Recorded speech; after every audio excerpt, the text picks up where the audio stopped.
വനിതാ സംവരണ ബിൽ, നാരീശക്തി, വന്ദൻ അധിനിയം 2026 ഏപ്രിൽ 16-18 തീയതികളിൽ വിളിച്ചു ചേർത്ത പ്രത്യേക പാർലമെന്റ് സമ്മേളനത്തിൽ പ്രധാനമന്ത്രി നരേന്ദ്രമോദി ഇത് ചരിത്രപരമായ തീരുമാനമാണെന്നും വനിതാ സംവരണ ബിൽ നടപ്പിലാക്കുന്നത് 21-ാം നൂറ്റാണ്ടിലെ ഏറ്റവും പ്രധാനപ്പെട്ട തീരുമാനങ്ങളിൽ ഒന്ന് ആണെന്നും ഇത് ഇന്ത്യയുടെ സ്ത്രീശക്തിക്ക് നാരീശക്തിക്ക് സമർപ്പിക്കുന്നുവെന്നും പ്രധാനമന്ത്രി പറഞ്ഞു. നിലവിലുള്ള അംഗങ്ങളുടെ സീറ്റുകൾ കുറയ്ക്കാതെ തന്നെ വനിതാ സംവരണം ഉറപ്പാക്കാൻ ലോക്സഭാ സീറ്റുകളുടെ എണ്ണം 543-ൽ നിന്ന് 850 വർദ്ധിപ്പിക്കാൻ സർക്കാർ നിർദ്ദേശിച്ചു. ഇതിൽ ഏകദേശം 273 സീറ്റുകൾ വനിതകൾക്കായി സംവരണം ചെയ്യപ്പെടും. ഈ മാറ്റങ്ങൾ 2029-ലെ പൊതു തിരഞ്ഞെടുപ്പ് മുതൽ പ്രാബല്യത്തിൽ വരുമെന്ന് പ്രധാനമന്ത്രി സ്ഥിരീകരിച്ചു. ക്രെഡിറ്റ് ആര് വേണമെങ്കിലും എടുത്തോളൂ. രാഷ്ട്രീയം മറന്ന് എല്ലാ പാർട്ടികളും ഒറ്റക്കെട്ടായി നിന്ന് ബിൽ പാസ്സാക്കണമെന്ന് അഭ്യർത്ഥിച്ചു.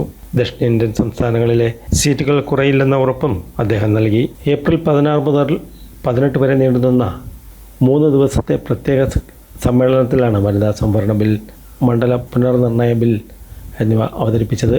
മണ്ഡല പുനർനിർണയത്തിന് പിന്നിൽ രാഷ്ട്രീയ ലക്ഷ്യങ്ങളുണ്ടെന്നാരോപിച്ച് ഇന്ത്യ സഖ്യം സഭയ്ക്കുള്ളിൽ പ്രതിഷേധിച്ചു. ബിൽ അവതരണത്തെ 251 പേർ അനുകൂലിച്ചപ്പോൾ 185 പേർ എതിർത്തു.